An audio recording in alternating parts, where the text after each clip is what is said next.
You got me running, got me running. Shake it, shake it, shake it, baby. Raise your hands up, raise them up.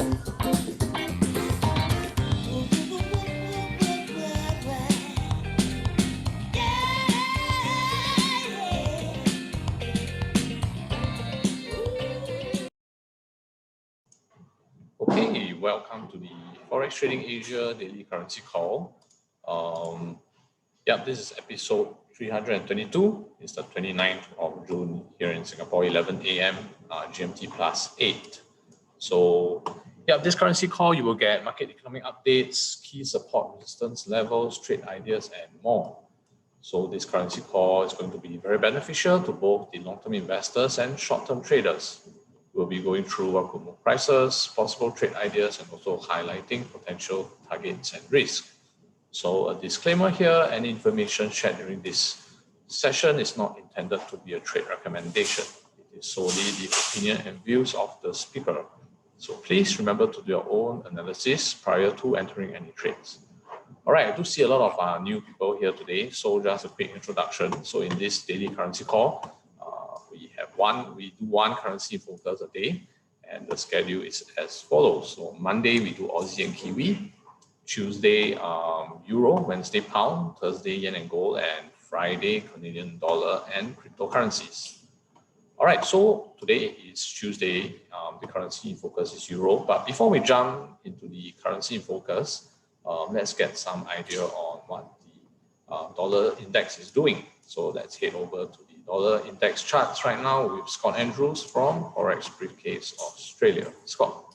All right, hi everyone, and happy Tuesday as well. So get the chart up here thanks to Sam Trade. So the US dollar was a little more active than I thought, although it was a little bit of a fake out as well. We saw US dollar, this was in the lead up to the US session opening. I've just got the 4-hour time frame just to give you a bit of a higher time frame context. And then we saw it move lower, and I thought that we were going to see a test of 92, but it sort of ran out of steam. And then we saw, which has been an ongoing thing, we saw the US 10-year bond yields, it's still hovering below 1.5%.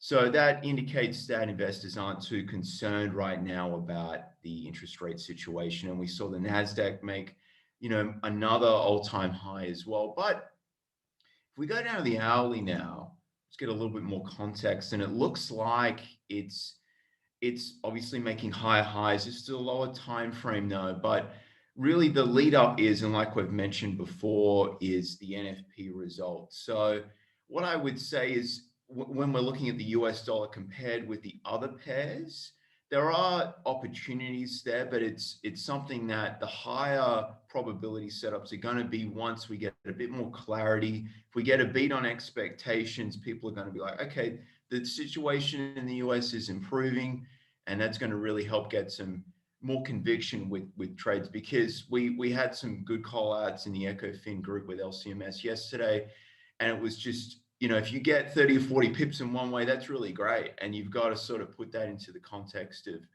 things are very messy right now in regards to who's going to actually start going, okay, let's stop asset purchasing. But from a technical standpoint, I need to see it get back to recent highs just above 92, 92.04, 92.06 or so.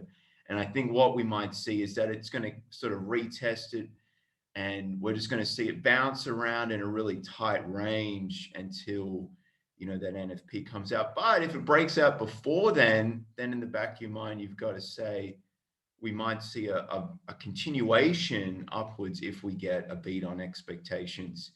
But for now, it's very much, we're just waiting. There are opportunities with other currency pairs, and I would say that from a standpoint of putting together a bit of a trade idea, you'd have to say in the back of your mind how the professionals are thinking.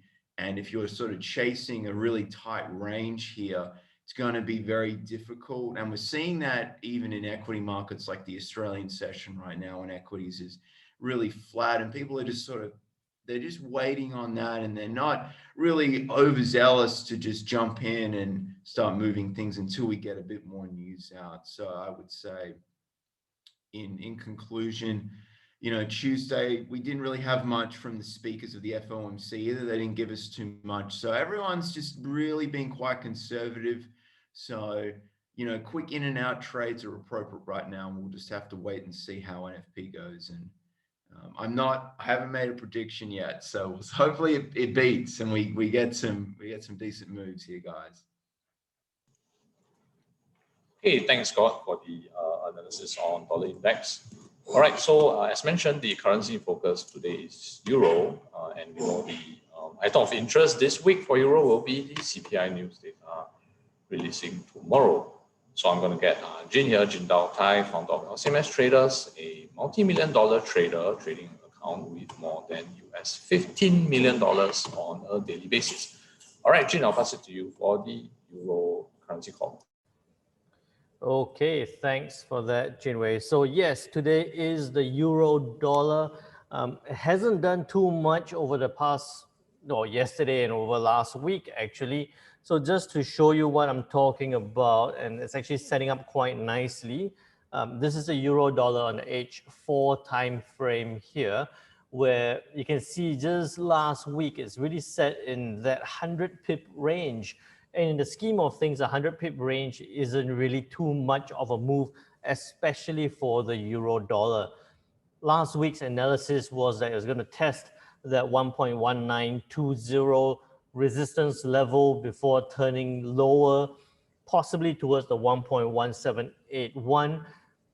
Despite that analysis, it has just set pretty much across. Early this week now, we are looking at it possibly turning down or possibly ticking lower throughout the week. Why I say that I think it might actually go lower throughout the week is because if you looked at the news here on forextradingasia.com, on the economic calendars, yesterday we didn't have too much news, hence that's why you saw the euro dollar move in a horizontal fashion. From there, today we do have some euro news, but these are not big price movers, so I wouldn't be too keen on any trades happening today or any trades to scalp or to trade within the short term today. But as Jinwei said, shift your attention to Wednesday, where we're going to see euro CPI number. CPI number is an inflationary number to give you an idea of how is inflation in the eurozone. I wouldn't pay attention to individual country CPI numbers, but what I would look at is the eurozone as a whole. And the CPI number year on year is actually ticking a little bit lower, anticipated to take a little bit lower from 2% to a 1.9%.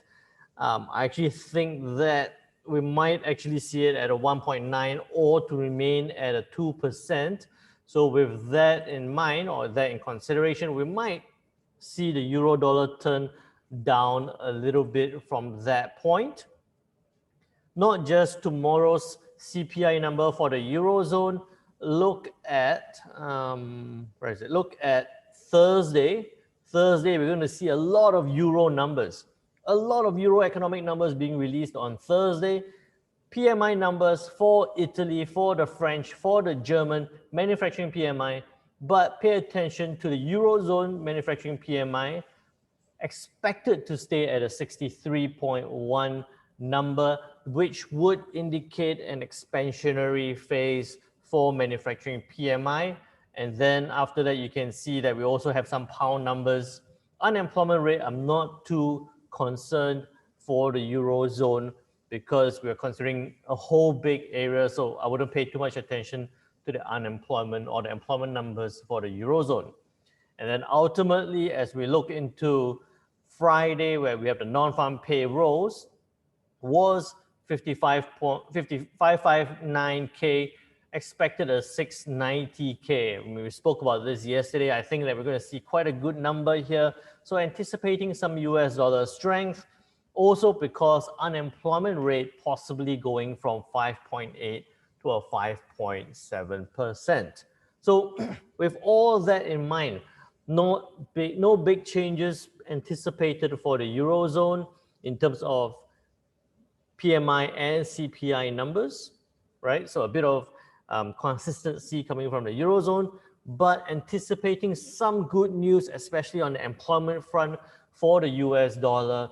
What this all translates to, back to the charts on a Euro dollar H4 time frame, is that we could actually still see the Euro dollar track lower towards the 1.1781 level. All right. I don't think it's going to happen today, maybe tomorrow, and also through to Friday.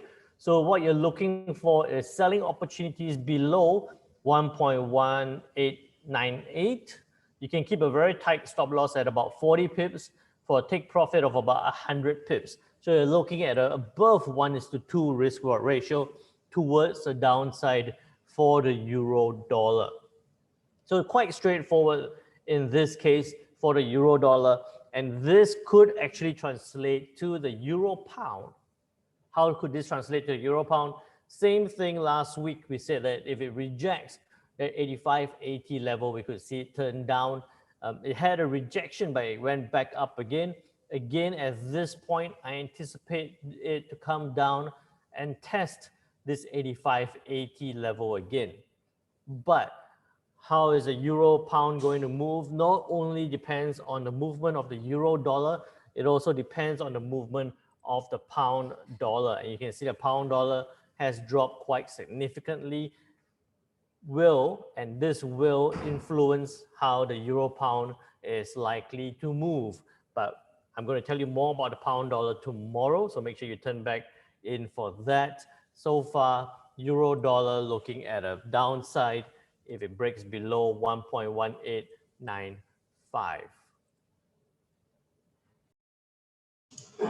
Okay, thanks for that, Jin. Actually, just curious that today, or is it yesterday night or this morning, they announced a Aussie lockdown. So just wondering if you have any views on that based on yesterday's analysis.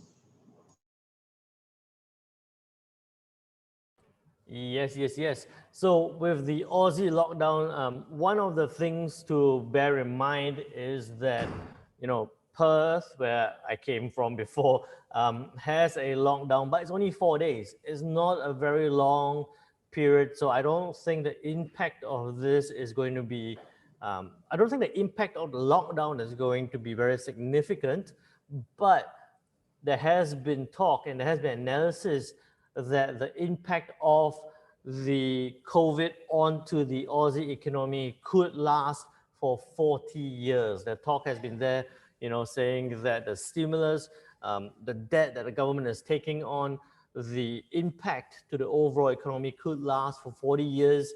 And because of that, we have seen here the Aussie dollar ticking lower early on today. This also falls in alignment with what we spoke about yesterday, where I said it was going to likely sit across and reject that 76 level and possibly track lower. So far, it's happening a little bit ahead of schedule, but I think that we could still see that 7452 come into play again. Thanks for that, Jin. How about Scott? Since you're in Perth, would you like to give us a on-the-ground update on the lockdown?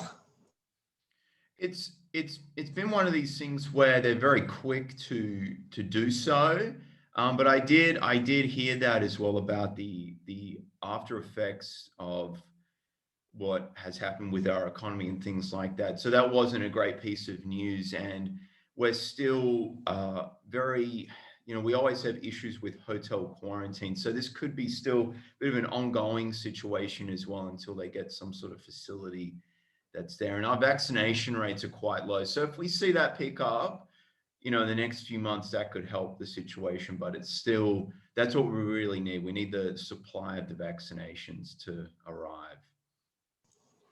All right, thanks for that, both Jin and Scott. Okay, so just a quick reminder again, any information shared during this session is not intended to be a trade recommendation. It is solely the opinion and views of the speaker, so please remember to do your own analysis prior to entering any trades. Okay, Daniel, I understand that yesterday you guys went through LCMS traders went through a coaching, mentoring session, sort of. Would you like to share? Maybe you have some trade ideas that you would like to share with the audience today? Yes, of course. Thanks, Jinwei. So really yesterday, we had a group coaching sessions, in LCMS Traders Club. We are a community of traders where we share strategies, ideas, we do analysis, monitoring the market together, really trying to be, a professional trading firm with lots of information sharing here. Now, here we right now do is group coaching sessions yesterday on Monday, 8 p.m. Every Monday, 8 p.m., we guide through the current market conditions. We literally look at what's happened in the fundamental news analysis from last week and this week as well. And based on the fundamental analysis, applying the LCMS traders 5 steps analysis, we show how to identify trade ideas and literally try to make profits together. Now, what we did yesterday, a couple of things that we looked at. We did look at what the news happened to Pound of England, giving the monetary policy statement last week, and then this week we are looking at NFP, looking at possible positiveness of the US dollar, right? So when we look at the chart, maybe I share there were a couple of trade ideas there. Perhaps I share 2 trade ideas, trade ideas that we did. Yesterday, we looked at the Aussie USD, and with the looking at the news coming in, we didn't really know about the lockdown. This was unexpected, but we were looking at the fundamental news coming in, possible on Wednesday, Thursday, Friday, a lot of US dollar news, possible positiveness of the economic news previously from the US. Also, we look at possible good news coming from US, continuation of a good news from US dollar. So we see that, yesterday, look at a 4-hour chart, we see that, okay, most likely it will retest the resistance level of 0.7595 and comes back down and slowly coming down for Wednesday, Thursday, Friday, based on a possible good news from all the news data, right? So right now, of course, we didn't know about the lockdown, but it is going as per expected, really very nice. And the other trade idea that we had, we look at analysis, was that the CAD yen. We do know the Canadian dollar was impacted by the oil prices usually, but right now we could see it is so close to the resistance zone level of 90.7 and almost an all-time high coming in. We possibly look for if the oil price continue to go up, we could look for a buy idea, but it's so close to resistance here, we probably would not want to take a less probability. We were looking for a lower than, if the price breaks below 89.8 coming down, we could look for a possible sell target, but of course, right now this coming market, it's very tough for it to move a big movement down. So we were looking at a break below 89.8, and then look for a possible a sell trade. Right now to this level here, about 60 pips stop take profit, and maybe a quite tight 20 pips of stop loss coming in, and it did very nicely, still moving in, coming down, looking at the 5 steps analysis and the indicators. The downward momentum is still going on, and so we could probably wait up and see if there's any opportunity to exit out. So indeed, and then there are a couple of more trade ideas that we have. These 2 trade ideas are something that we base on the 5 steps analysis, the fundamental and technical analysis, to come out a trading plan for the week. So that's what we do. So if you're not in the LCMS Traders Club, do join us. Join us at www.lcmstraders.com.sg. It's only USD $49 a day, a month. Sorry, not a day, a month. Okay, and and join us. Join us not only for the information we have for signals, understanding how signals are issued, trading community here. Also join us together trading together for group coaching sessions and to get trade ideas, understand what we do. And also on Wednesday evening, 8 p.m., we have live trading sessions together where we trade the market as it is and to understand what should we be doing. Okay, so if not, catch you back in on tomorrow. All right. Yeah, thanks, Daniel, for the 2 trade ideas. So yeah, we have come to the end of the session today. I pasted the links for the Traders Club. If you're interested, to join that. And we will see you guys tomorrow for the pound currency analysis. Thank you so much and goodbye.